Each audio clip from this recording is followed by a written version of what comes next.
현재 고3 학생이 치르는 내년도 대학 입시부터 전국 의대 입학 정원을 2,000명.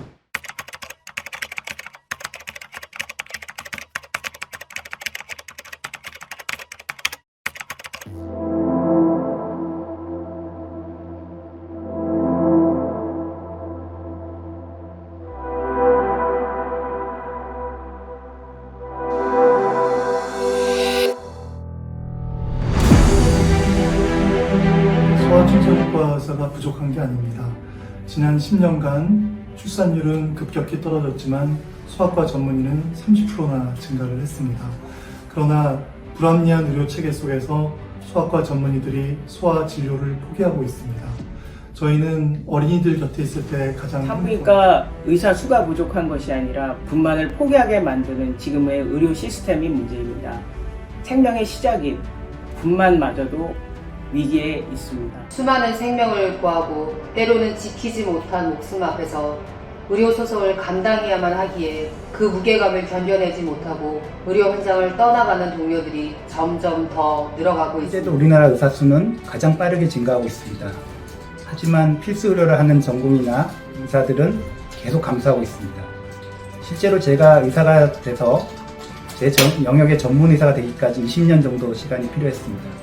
하지만 지금 의사들이 많이 포기를 하게 되면 결국 앞으로 10년 후는 아주 어려운 한계가 될 걸로. 지금 당장 무너져가는 지방 의료를 외면한 채 보여주기식의 근거 없는 정책을 졸속으로 추진하지 말아주십시오.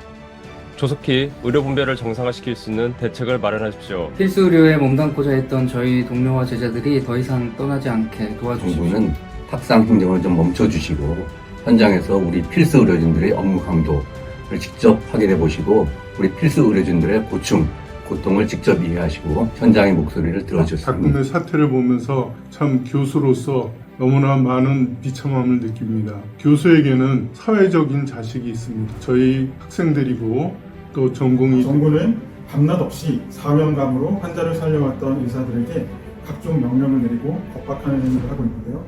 이런 것들이 환자를 치료하는데 전혀 도움이 되지 않고 있습니다.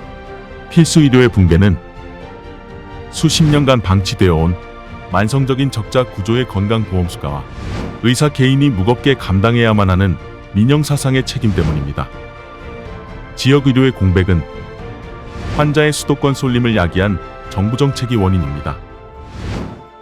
정부가 잘못된 정책을 강행한다면 무너져가는 대한민국 의료 시스템의 문제 해결은 고사하고 돌이킬 수 없는 사회적 낭비를 일으킬 것이며 의료 시스템은 결국 무너지고 말 것입니다.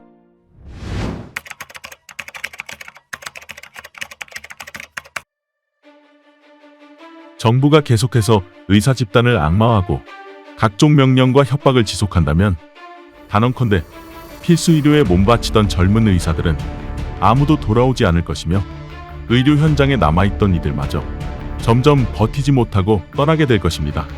정부가 야기한 이 의료대란 때문에 환자들이 고통받고 있습니다. 정부는 의료계 탄압을 멈추고 올바른 의료 개혁을 위한 진정성 있는 대화에 참여해 주시기 바랍니다. 정부를 멈춰 세우기 위해서는 정부에 대한 여러분의 목소리가 절실합니다. 지금은 정부와 의료계 그리고 모든 국민이 함께 힘을 합쳐 대한민국 의료 시스템의 위기를 막아야 할 때입니다.